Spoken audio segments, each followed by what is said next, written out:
j'espère que vous allez bien. Moi, c'est Stéphanie.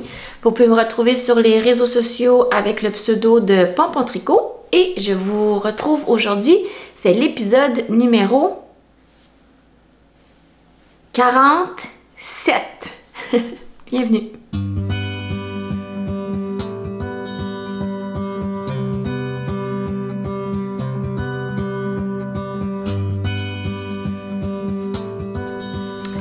Alors, ça fait déjà un petit peu plus d'un mois depuis le dernier épisode. J'ai fait quelques petits projets, mais c'est ça. J'ai quelques petits trucs à vous montrer, mais rien... Non, je vais arrêter de minimiser. J'ai des choses à vous montrer, c'est pour ça que je suis ici. Soyons positifs. Alors, depuis mon dernier podcast, de mémoire, oui, c'était le premier. Ah, attends une minute. Non, c'était en février. Je m'en allais en vacances. Donc, on est allé en vacances en famille. C'était super. On est allé en République dominicaine. Il a fait bien beau. Je me souviens que je pensais tricoter. Il me restait un pan de mon châle Augustina que j'étais en train de faire. Mais finalement, puis c'est presque toujours ça qui arrive en vacances. Je tricote pas en vacances. Je prends ce temps-là pour lire des livres. Donc, je pense que j'ai lu 3 livres pendant ma semaine de vacances. Alors, je n'ai pas du tout tricoté mon châle Augustina, qui était pour la fête de ma belle-mère, qui était le 15 mars. Donc, moi, je suis revenue de vacances le 14 mars, en réalisant que je n'avais pas fait le cadeau de fête. Bref, mais les choses se sont bien placées parce que finalement, ma belle-mère était malade le 15. Bon, ben pas que c'est ce que je souhaite, mais j'ai eu une semaine de plus pour finir le châle. Donc, je vais vous le montrer, mais je l'ai déjà remis. Je vais trouver une façon de vous intégrer tout ça de la manière la plus naturelle possible, parce que j'ai tourné des petits vidéos en amont, j'ai pris des photos, donc je vais quand même vous le présenter. Donc le châle Augustina, qui est un patron de Paul TB, que j'ai réalisé avec la laine que je vous avais déjà présentée, qui était celle-ci. En fait, mon trio de laine est celle-ci. Mon trio est celui-ci. Ici, j'ai de la bleue poussière, qui me reste vraiment pas grand-chose, de mon écheveau de 100 grammes. Ici, j'ai de la Emilia et Philomène Joséphine. Et ici, c'était mon mohair, aussi Emilia et Philomène. Là-bas, attends, comment ça s'appelle? Le Léona. Le mohair Léona. Bon, laissez-moi vous le présenter. Je vais juste retrouver en même temps. Donc moi, ce que j'ai modifié, c'est que j'ai pas fait le pan. Le châle, normalement, c'est un triangle. Moi, je l'ai fait plus en long. Donc, j'ai comme un rectangle avec 2 pointes qui permettait justement, je trouvais, de l'enfiler mieux que d'avoir un gros triangle à l'avant. Je trouvais que ça allait mieux convenir à ma belle-mère. Donc, le patron Augustina, c'est un patron de Paul TB, disponible en français, en anglais, au coût de 6 $.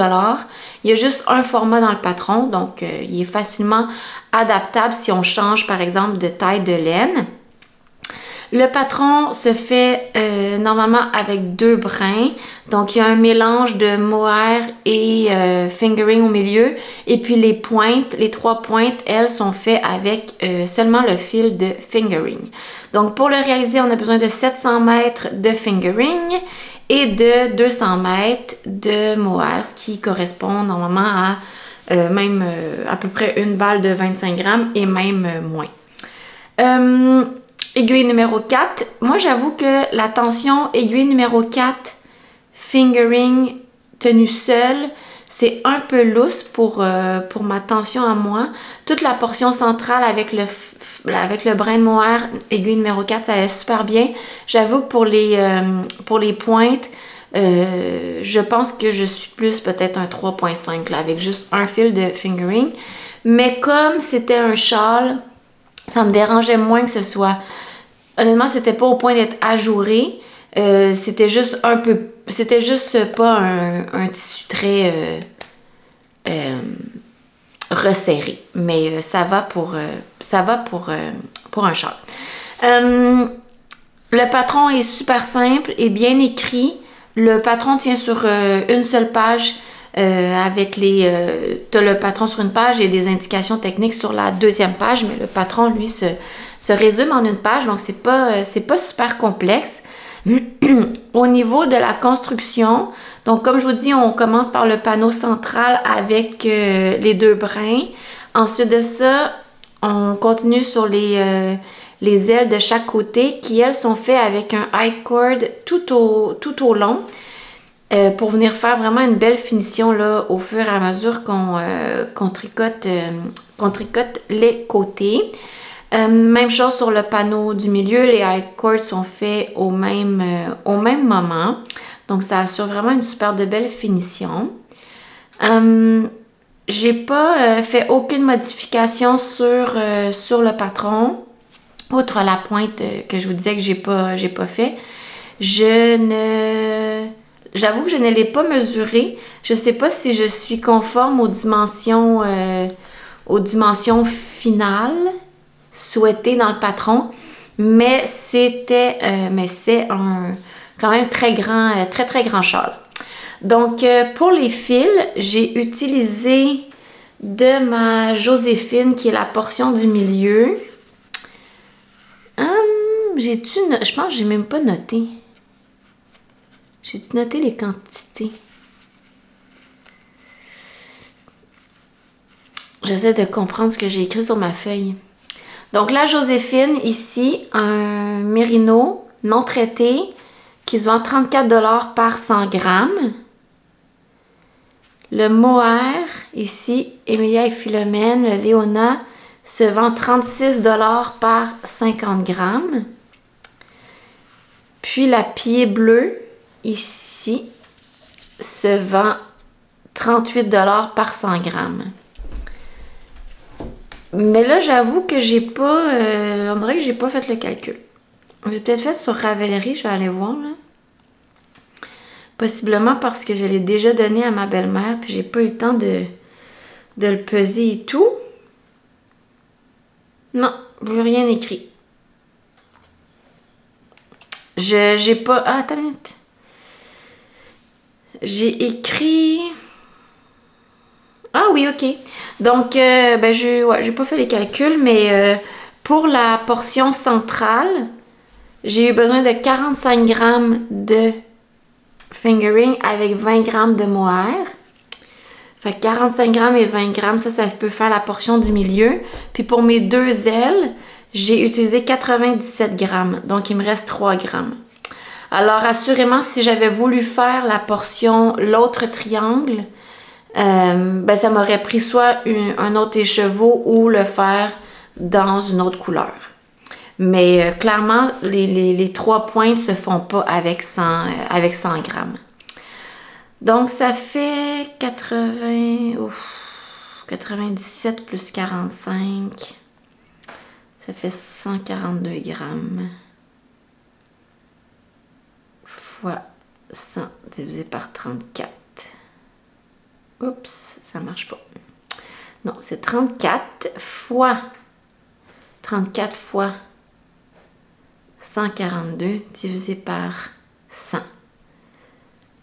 48 $. Ça devait être un segment mathématique fort agréable à écouter. Moi qui essaie de faire des produits croisés. Donc, ça revient environ à 48 plus 17, 65 à peu près. Hein? On est très approximatif aujourd'hui, c'est bien parfait. Fait que ça revient environ à... Oh mon Dieu, combien j'ai dit? 68? C'est ça que je viens de dire? J'ai trop de chiffres dans ma tête, puis j'ai effacé ma calculatrice. Ah non, 65. Oui, ok, je l'ai. Environ 65 $ là, pour ce châle-là. Je pense qu'il peut honnêtement être fait à vraiment moindre coût avec des laines du commerce. Là. Je pense que ça peut être un châle qui se fait en moitié du prix que moi j'ai fait. Mais si vous aimez les teinturières, j'allais dire québécoises, mais teinturière. Le fil de teinturière, je pense qu'il faut s'attendre à des prix tournant autour de ça. Mais moi, je suis contente, c'est des restants que j'avais depuis plusieurs années. Donc, toujours bien satisfaisant là, de passer quelques petits restants ici et là. Donc, voilà pour le châle Augustina Peach de Paul TB que j'ai déjà remis et que ma belle-mère adore. Donc, ça, c'était un beau succès.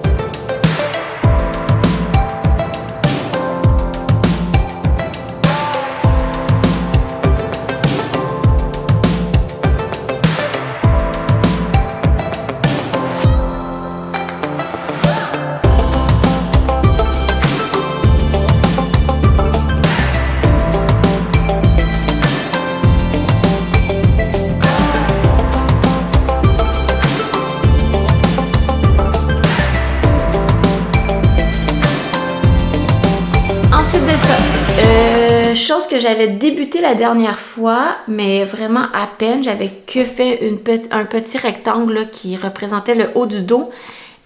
C'est le Stockholm Slipover V-Neck de Petite Knit.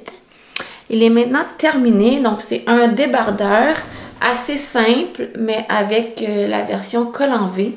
J'avais déjà fait la version col rond il y a quelques années. Mais là, j'avais envie d'un col V dans une couleur grise. Donc, le voici. Hop, je ne l'ai pas encore bloqué. J'avoue que je l'ai terminé il y a quand même quelques temps. Mais je l'avais mis dans mon panier puis j'ai pas pris le temps de le bloquer. Je vais faire ça en fin de semaine. Donc, le Stockholm Slipover V-Neck de Petite Knit se vend 10,90 le patron. Disponible français et anglais et autres langues scandinaves si c'est dans vos cordes. Le patron est en extra small jusqu'à extra large. C'est pas mal les tailles standards là, pour l'ensemble des patrons de Petite Knit. Moi, pour celui-là, j'ai fait le medium. Normalement, je fais pas mal toujours les tailles small pour ces patrons. Mais là, j'ai taillé un petit peu plus grand parce que c'est un patron qui, normalement, offre juste 2 pouces d'aisance. Puis moi, j'en voulais un petit peu plus. Donc, j'ai pris la taille médium qui, normalement, convient pour un buste de 35,5 à 37. Moi, je suis plus vers le 34,5, donc j'aurais pu faire la taille small, mais comme ça me donnait là, un 2 pouces d'aisance de plus qui faisait bien mon bonheur. Donc, pour le fil, le patron recommande un fil de fingering avec un fil de mohair. C'est ce que j'ai utilisé. Moi, j'ai utilisé ces 2 fils gris ensemble qui sont la Isager Sock Yarn pour mon fil de fingering ici. La composition, je pense que c'est alpaca. 40% alpaca, 40% mérino, 20% nylon. Intéressant, je n'avais jamais regardé. Bon. Donc, alpaca, mérino, nylon pour le fil principal. Et puis, mon fil de mohair, pas mohair, c'est celui-ci qui est le Camarose Midnatsol, qui est une composition de alpaca, lioncelle et mérino. Donc, c'est pas le traditionnel mohair soie, mais ça a honnêtement le même look et le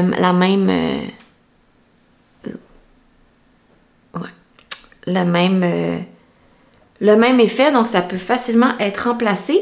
Puis moi j'ai essayé parce que le mohair, je trouve ça vraiment piquant, puis ça c'est vraiment nettement plus doux.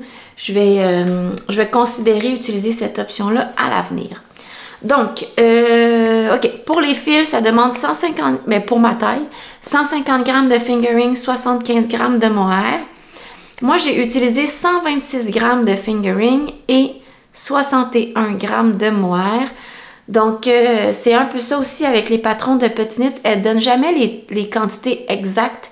Elles donnent les quantités en fonction de la taille des balles. Donc, comme là, c'est des balles de 50 grammes qu'on a besoin, ben, qu'elle a utilisé. Donc, elle va tout le temps faire des coupures de 50 grammes. Donc, c'est ça. Elle ne met jamais exactement la quantité. Donc là, on avait besoin de 150 grammes. Moi, je l'ai fait en 126. Honnêtement, si j'avais su, je pense, les bonnes quantités, j'aurais essayé de le rentrer en 125 grammes. Ça m'aurait évité... Ah ben non, je pensais que ça m'aurait évité d'acheter une balle. Pas pantoute. Pas pantoute. Fait qu'on avait vraiment besoin de 150 grammes. Mais pourquoi il me reste une balle? Oh, c'est parce que j'en avais acheté 4. J'en avais acheté 4. Oubliez ça. J'en avais acheté une de plus, je pense. OK. Donc, OK. 126 grammes de fingering. 61 grammes de mohair. Donc, pour les coûts totaux, ça me revient à 55 $ pour ma veste. Autant la Isaguerre que la Midnight Soul sont 11 $ par balle. Fait que j'ai fait aucune construction. Aucune construction. Ah mon Dieu, je te parle. J'ai fait aucune modification. J'ai suivi la construction. Donc c'est un... J'allais dire c'est fait un peu comme un drop shoulder. Je pense que oui. On fait le dos. On monte. On fait les augmentations pour les aisselles. Ensuite de ça, on vient reprendre les panneaux avant en faisant en simultané augmentation aisselle et augmentation pour le V.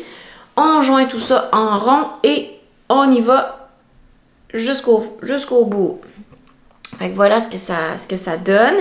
Moi, j'ai trouvé en fait ma recette idéale là, parce que j'ai tendance à ce que ma portion que je fais en aller-retour soit toujours plus large que la portion que je fais en rond. Donc, je réduis d'une demi-taille d'aiguille pour faire mes rangs envers dans la portion aller-retour. Fait que dans le fond, sur mon aiguille circulaire, je mets une aiguille 4, puis à l'autre bout, je mets une aiguille 3,5, puis je fais mes pearls sur du 3,5. Ça fonctionne super bien. Ça me crée vraiment une tension assez uniforme entre les portions aller-retour et en rond. Donc voilà pour ça. Je l'aime vraiment beaucoup. J'avoue que là, j'ai hâte de le porter, mais j'ai pas encore pris le temps de le bloquer. Fait que je vais faire ça en fin de semaine, puis je pourrais vous le montrer bloqué dans un prochain épisode. En attendant, je vais quand même vous le montrer porter, voir ce que ça donne. Puis je pense que ça va être le fun de le porter soit avec un t-shirt, une chemise en dessous ou avec rien en dessous. Je pense qu'il peut aussi faire en mode débardeur, là, comme pour le mois de mars-avril, quand il ne fait pas encore super chaud. Donc, je pense que ça pourra être bien polyvalent, ce slipover. Fait que voilà pour ce projet-là. Je vous montre mon prochain.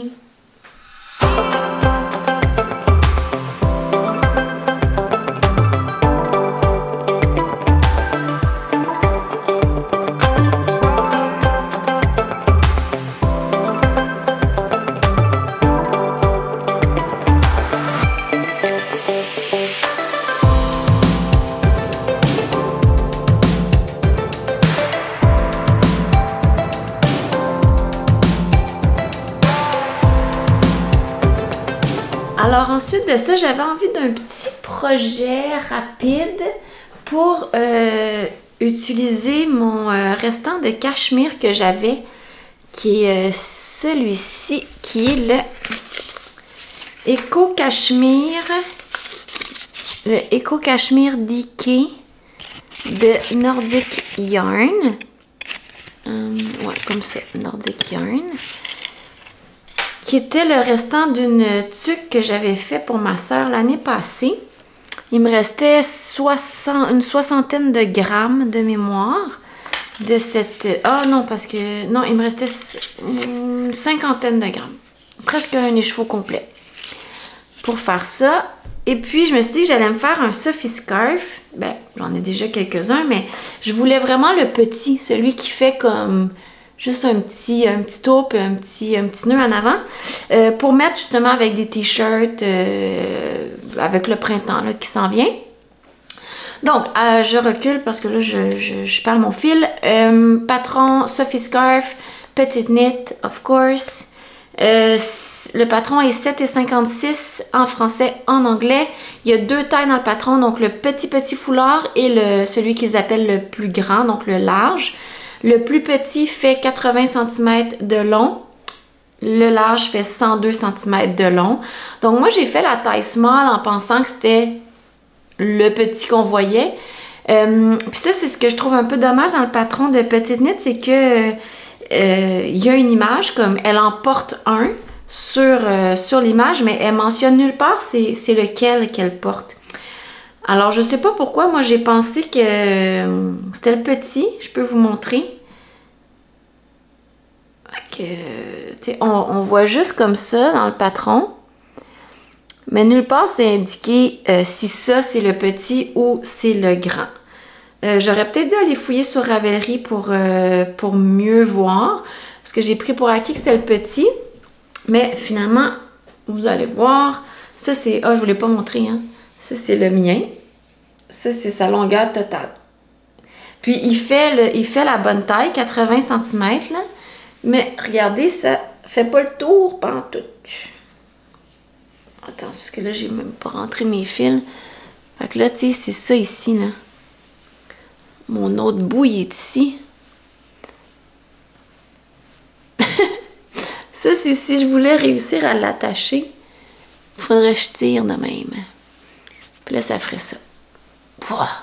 Je suis vraiment étouffée, là. Je l'ai pas bloqué. Je sais pas si je le bloque, je vais gagner ce qui me manque. Mais c'est assez, en tout cas, c'est assez étouffant, là. Mais je voulais vraiment un truc petit comme ça. En tout cas, pas super satisfaite, là. Parce que sinon, tu sais, je vais pas le porter comme ça. Juste comme un tour de même.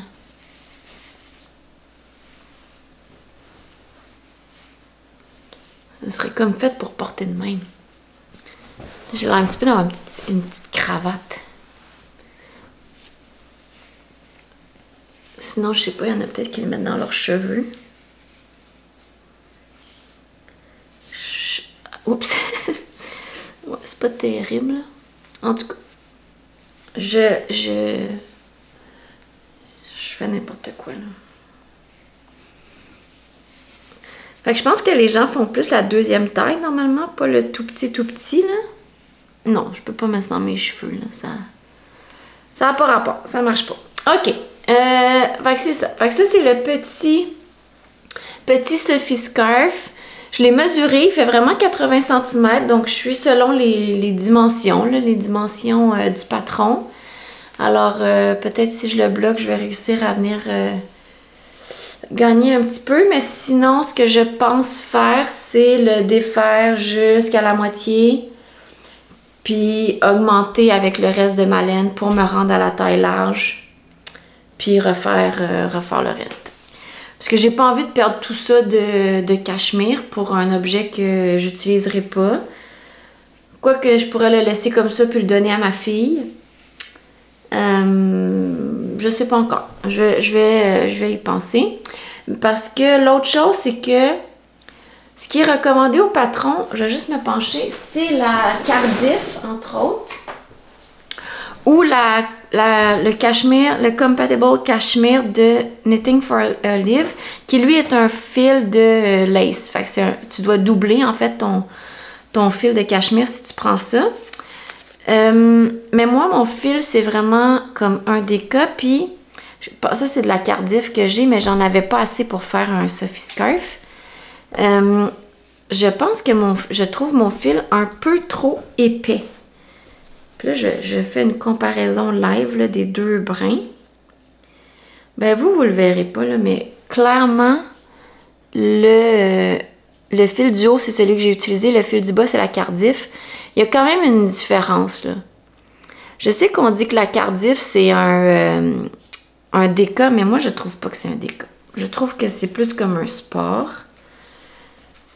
Alors que mon fil Eco Cachemire, c'est vraiment, lui, un déca. Fait que là, je sais pas trop, tu sais, je peux l'allonger, mais ça fera pas l'effet que je souhaitais d'avoir comme un petit foulard parce que je trouve qu'il est quand même assez dense comme point. Fait que je sais pas trop. Je pense que je vais le bloquer. Je vais voir ce que ça donne. C'est ça. Je vais partir de là. Puis après, je vais décider si je le donne à ma fille ou si je l'allonge avec le reste pour m'en faire un. Mais je pense que dans tous les cas, je vais probablement m'en refaire un autre avec un fil un peu plus petit. J'hésitais presque à tout simplement prendre mon fingering ici pour qu'il soit un peu plus fluide. Celui-là, il est dense, il est rigide. Moi, je voulais vraiment un projet un peu plus fluide comme tissu. Fait que je sais pas. Là, j'ai l'impression de m'être un peu éparpillée. Je sais pas si vous m'avez suivi. En tout cas, en gros, il est trop petit. Puis je vais voir ce que je fais avec. Fait que voilà, c'est la laine que j'ai utilisée. Mon projet pèse 30 grammes. Fait que voilà. C'est fait avec des aiguilles 3.5. Fait que c'est pour ça que je trouve, moi, que un déca sur des 3.5, c'est un petit peu gros. Ben, les aiguilles, en fait, un peu petites, le fil un peu gros. Donc, j'ai l'impression que c'est mieux pour un fil sport, ce patron-là. Dans tous les cas, la Eco Cachemire me a coûté 35 $ pour 50 grammes. Fait que pour 30 grammes, ça revient comme à 20 $. Ce qui est quand même une bonne option parce que, tu sais, si on veut pouvoir se gâter avec un fil luxueux comme du cachemire puis avoir un projet qui coûte pas trop cher, ben ça, c'est quand même vraiment une bonne option. Puis, tu sais, c'est porté près du cou, là. Fait que c'est vraiment le fun, à porter proche du cou un fil luxueux comme le cachemire. Puis, je me suis amusée dans à compter le nombre d'heures que ça me prenait pour le faire. Puis j'ai mis un marqueur à chaque heure. Fait qu'après 1 heure, j'étais rendue ici. 2 heures, j'étais rendue ici. 3 heures, j'avais commencé les diminutions. 4 heures, j'étais rendue ici. Puis, pourquoi j'ai un autre marqueur en haut? Attends, c'est ça? 1, 2, 3, 4 heures. Marqueur du haut, je pense que ça sert à rien. Ça m'a pris 20 minutes. Fait que ça m'a pris 4h20 faire ce petit foulard-là. Là, évidemment, maintenant, je dois considérer que je dois le tricoter et recommencer. Fait que, tu sais, c'est pas tout le temps... une science exacte, notre petit calcul d'heures. Fait que voilà, je pense que je vous ai tout dit de manière décousue pour ce petit patron. Fait que, à suivre. Je sais pas qu'est-ce qui va lui advenir. Je vais commencer par le bloquer. Je verrai après. Je vais demander à ma fille après si elle veut. Il y a bien des chances qu'elle me dise non. Fait que de là, je pense que je le détricoterai. Donc voilà pour ça. Il me reste un dernier projet fini à vous montrer. Alors le dernier projet fini que j'ai fait, c'est une tuque. Oh, il fait noir, hein? C'est la Chesley Tuck de Kiyomi Bergens. Une tuque que j'ai déjà fait, je pense, 4 ou 5 fois. Qui est une tuque avec un large, avec un rebord et c'est tout en côte, mais en côte texturée. Fait qu'on voit ici que ça fait comme un peu un jeu de... Il y a des jetés ici. C'est des augmentations et des diminutions, là. Fait que ça donne ceci, si je peux essayer de vous montrer. Ça donne un peu un look d'une dentelle. Mais là, vous verrez pas bien les motifs, mais voilà. Donc, je sais pas si vous vous en souvenez, mais dans un de mes épisodes précédents, j'avais fait des bas pour l'éducatrice de ma fille, qui sont juste ici, que je n'aimais pas. Vous avez été quelques-uns à me dire qu'ils étaient bien jolis, ces chaussettes. Donc là, j'ai appris que c'était sa fête la semaine passée. Donc, c'était sa fête pendant la semaine de relâche. Elle était en congé. Fait que j'en ai profité pour lui tricoter une tuque que je lui ai pas encore donnée. Je dois faire ça cette semaine. Donc voilà, j'ai décidé que j'allais lui faire une tuque à la place d'une paire de chaussettes. Ça me semblait plus polyvalent. Donc, je l'ai fait dans une... plus passe-partout, je veux dire. Fait que je l'ai fait dans une laine assez foncée. Je trouvais que c'était... ça allait... c'est ça. Ça faisait pour tout le monde. Donc, la Chesley Tuck se vend 10$. Patron disponible en anglais seulement. Il y a 3... ben en anglais seulement. Aussi en japonais, je pense, puis en une autre langue, mais pas en français. Il y a 3 tailles au patron qui va d'une circonférence de tête de 48 cm jusqu'à 61 cm. Moi, j'ai fait la deuxième taille pour une tête autour de 53 à 55 cm. Le patron demande un brin de worsted avec un brin de lace. Donc, c'est exactement ce que j'ai utilisé. Moi, j'ai utilisé une balle que j'avais chez moi qui est la Gilliatt. J'en avais juste une de cette couleur-là qui est comme fusain. Donc, qui est vraiment un charcoal. Fait que j'en avais juste une balle. Donc, parfait pour une tuque. Donc, la Gilliatt qui se vend en 100 grammes. Là, moi, on voit que je l'avais payé 22$. Ça fait quand même un moment. Je pense qu'elle est rendue plus autour de 24 maintenant. La Gilliatt. Et puis, j'avais un mohair ici, proche du noir, mais qui se voulait comme un brun chocolat un peu. C'est un coloris de Emilia et Philomène. Je me souviens plus de la couleur. Mais en tout cas, ça donne un noir, mais je ne l'avais pas utilisé finalement dans le projet que je voulais parce que le fil ici à l'intérieur, le fil de soie, je le trouvais un peu trop pâle. Fait que finalement, je ne l'avais pas utilisé dans le projet pour lequel je l'avais acheté. Mais je me suis dit que marier comme ça avec dans une tuque, ça allait être parfait. Fait que voilà, ça c'est le lace que j'ai utilisé, qui est le Léona de Emilia et Philomène, qui se détaille 38$ par 50 grammes. Donc, le patron, tout le bord-côte ici, tout le premier bord-côte ici, est fait avec des aiguilles 3,75. J'avoue que j'ai trouvé ça vraiment petit, tricoté une worsted avec une lace sur du 3,75 là. Ça m'a quand même un petit peu fait mal aux doigts, là. Je trouvais ça assez serré. Puis ensuite, quand on passe au motif du haut, on tombe sur des 4 mm, ce qui est encore serré, mais je trouve que le rendu de la tuque est vraiment parfait là, pour faire quand même quelque chose d'assez dense et d'assez chaud. Donc, ce patron-là, je trouve que, en tout cas pour moi, ma tension et tout, est assez pile sur le métrage requis. Donc, ça demande 170 grammes de laine. Moi, je l'ai fait en 175 mètres de laine. Moi, j'ai fait en... Non, voyons. Ça demande 170 mètres de laine. Moi, j'ai fait en 175, donc quand même assez proche. Donc, pour ma Gilliatt, j'ai utilisé 70 grammes sur mon 100 grammes. Et pour ma lace, j'ai utilisé 20 grammes sur mon 50 grammes. Ça fait un coût total de ma tuque de 30$. Donc, je trouve que c'est vraiment bien, je trouve, de tricoter des tuques en cadeau. C'est des coûts qui sont pas astronomiques, là, tu sais, 30$, j'aurais jamais pu trouver une laine une tuque du commerce 100% laine et soie pour 30$. Donc, moi, je trouve que ça fait toujours des beaux cadeaux. Des tuques, à mon avis, on n'en a jamais trop. Fait que je vais lui préparer ça puis lui remettre en cadeau.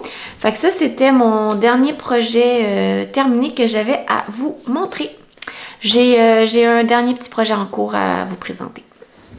Alors, projet en cours, je sais pas si vous avez, pour ceux qui sont au Québec, peut-être à Montréal plus précisément, entendu parler de l'événement qui a eu lieu au cinéma Beaubien, Fil et Film, ou Film et Film, en tout cas, voilà, qui a été organisé par Anne-Laure, qui s'appelle Enlacée sur Instagram. Donc, Anne-Laure, qui est une artisane et professeure textile, a organisé ce super événement. Le premier événement avait lieu ce mercredi, donc le 12 mars, auquel j'ai pu assister. C'était vraiment le fun. C'était en fait une projection de film au cinéma Beaubien, mais je veux dire réservée aux tricoteuses ou personnes qui travaillent la fibre. Donc, il y avait autant des crocheteurs, il y avait une fille devant moi qui faisait de la broderie, beaucoup de tricoteuses évidemment. Voilà, donc c'était une représentation d'un film, mais on se sentait comme en famille, entre amis, avec la communauté tricot. C'était vraiment un bel événement. Puis évidemment, ben, la salle a laissé les lumières là, un petit peu ouvertes pour qu'on puisse quand même continuer à voir quelque chose. Donc, voilà, je pensais amener mon Sophie Scarf à la soirée, mais je l'ai eu terminé à l'avance, donc j'avais comme plus rien à tricoter pour cette soirée-là. Fait que j'ai parti un petit projet pour ma fille. Donc, j'avais cette magnifique balle de laine que je vous avais déjà montrée. Je l'avais achetée au printemps dernier à la maison tricotée. C'est, vous la reconnaissez peut-être, la magnifique Noro. Donc, Noro, compagnie japonaise, fibre japonaise qui fait de magnifiques laine et couleurs. C'est vraiment ça, je trouve, leur feature, leur élément différenciateur. Donc ça, c'est la fibre Akari, la base Akari, qui est constituée honnêtement de beaucoup de choses. Alors, je vais vous le lire. 26% soie, 21% coton, 15% viscose, 14% mohair, 12% laine, 12% polyamide. Donc, ça fait quand même un brin assez, je veux dire, printanier, là, parce qu'il y a beaucoup de soie et de coton, mais sans avoir je veux dire, le manque... non, c'est pas très élastique. Mais ça, en tout cas, je l'aime beaucoup. Il y a comme la soie donne une certaine luminosité, une brillance à la laine qu'on n'a pas quand on utilise des brins principalement de coton. Puis en même temps, ben, je pense qu'il va quand même y avoir une certaine chaleur procurée autant par la laine que par le mohair. Donc vraiment un merveilleux brin avec des superbes couleurs. J'adore ça. C'est comme dans le pastel pâle. Très pastel, en fait. Très printanier. Donc là, j'ai commencé ça le mercredi matin pour la soirée tricot. Donc, je suis allée fouiller dans mes patrons que j'ai et que j'aime bien. Donc, j'ai repris un Anchors jacket ou Anchors cardigan de Petit Knit, qui est un patron que j'ai déjà fait 2, 3, 4, plusieurs fois en fait. Ce qui est ce patron-ci, donc le haut est en côte, donc les augmentations se fait après chaque segment de côte, puis ensuite de ça, ben, c'est du jersey. Donc ça fait un petit cardigan comme ça. Donc là, évidemment, la laine crée des rayures. Fait que ça donne ceci. Je le fais actuellement en taille 3-4 ans pour ma fille, donc je pense que ça va pouvoir probablement lui faire ce printemps et printemps prochain. Voilà, j'ai pas grand chose d'autre à dire. À part que cette fois-ci, je sais pas si vous vous souvenez, la dernière fois que je l'avais fait, parce que les augmentations, c'est des jetés. Puis évidemment, pour boucher le trou des jetés, il faut le tricoter par le brin arrière, ce que j'avais oublié de faire la dernière fois. Donc, ça m'avait fait un cardigan avec des jetés dans l'édition d'avant. Je peux même vous le montrer. Donc ça, c'est ce que ça avait donné en oubliant de tricoter mon jeté par le brin arrière. Ça faisait le cardigan avec les petits jetés. Ah, on voit bien comme ça. Malheureusement, ce cardigan-là a feutré. Donc, c'était la fibre duo de Sadness Garn. Puis, ça l'a passé au lavage. Même pas à la sécheuse, juste au lavage, mais il a tout feutré. Il pourrait encore faire, mais il est devenu quand même vraiment plus petit, là. Là, c'est devenu plus un cardigan taille enfant, là, 6-9 mois. Mais je trouvais quand même, puis vous aviez été quand même quelques-unes à le noter, que c'est quand même joli de voir les jeter. Ça fait un petit peu plus féminin, je trouve. Fait que c'est pas inintéressant. Mais là, j'avoue que dans mon patron ici, où il se passe déjà beaucoup de choses, là, avec les couleurs, c'était pas nécessaire de venir rajouter là, cet élément-là. Mais des fois, on fait des erreurs qui, au final, peuvent devenir assez intéressantes. Donc voilà, ça c'est le Anchors. Quand il va être terminé, ça aura l'air de ceci. Ah oui, j'avais tellement des beaux boutons pour cette laine-là. J'avoue que je pourrais récupérer peut-être mes boutons ici. Tant qu'à. Fait que ça, mais pas pour ça. Je vais vous montrer les beaux boutons que j'ai dans mon sac à boutons. Hop. Je pense que c'était eux ici que j'avais choisi. Je les avais trouvés aussi à la maison tricotée. Je pense que c'était ceux-là que j'avais prévus. Qui est comme un petit bouton fleur avec du jaune. Fait que là, je sais pas exactement ma bande de boutonnière, ma bande de boutonnage va arriver sur quelle couleur. Mais je pense que ça va être joli. J'avoue qu'ils sont un petit peu petits hein, quand même. Bon. Montre-moi ça. Bon, un petit peu plus petit. En tout cas, je vais m'arranger. Fait que ça, c'était les boutons que j'avais prévus. Pour ce cardigan-là, sinon, ben, j'en ai plein d'autres. Hein. Ça, c'est mon sac à boutons. Je sais pas si vous êtes du genre aussi à... Quand vous voyez des beaux boutons, vous les achetez. Là. En tout cas, moi, quand je vois des beaux boutons, je les achète. Je mets ça là-dedans. Parce que c'est difficile à trouver. Des beaux boutons et ça fait souvent la différence sur un cardigan. Donc voilà, voilà ce qui est en cours. Ça, ce sera pas très long. Ça fait 2 jours seulement, je pense, que je tricote dessus. Puis j'ai déjà séparé là, les manches. Puis ça va être terminé rapidement d'ici quelques jours. Après ça,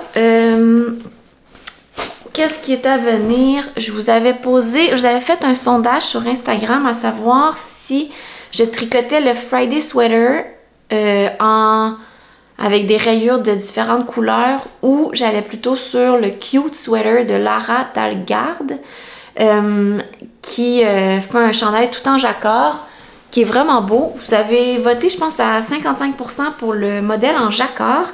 Par contre, je me suis rendu compte que ce chandail-là demande la bulky, ce qui m'a quand même semblé étonnant là, pour un chandail d'enfant en jacquard de la bulky. Je vais regarder ça plus profondément.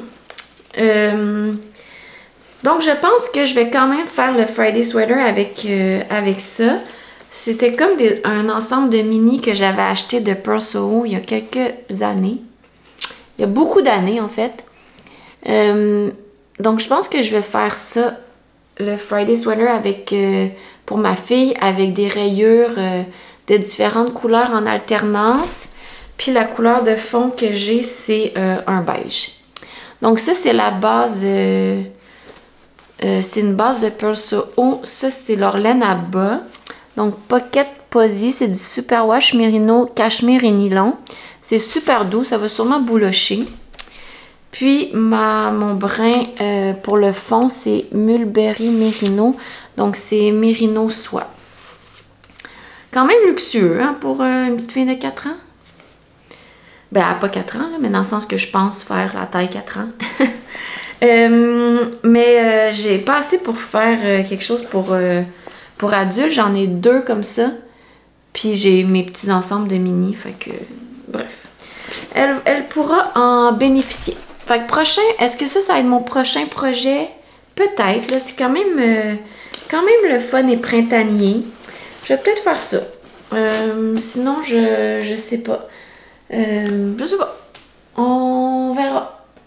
C'est une surprise. Donc voilà ce que j'avais à vous présenter pour aujourd'hui. Donc on se revoit dans un prochain épisode dans quelques semaines. Et puis je vous souhaite un bon début de printemps parce qu'on est, le 14 mars. Donc le printemps dans quelques jours. Est-ce que c'est en mars ou en avril le printemps? C'est en mars? 21 mars? Je sais pas, hein? Je vous dis bon début de printemps. Juste regarder, ça pique ma curiosité. Bon, je sais pas. Quand commence la saison? Ah oui, 20 mars, 21 mars. Alors, bon, je reprends. Bon début de printemps. Puis, ben c'est ça, on se revoit au printemps. Vous pouvez me dire en commentaire si vous adaptez vos projets tricot à la saison. Est-ce que vous avez des projets de printemps où vous allez... Est-ce que le printemps vous inspire des couleurs, des fibres? Dites-moi ça. On peut jaser, jasons printemps en commentaire. Donc, merci. Puis, à la prochaine. Bye!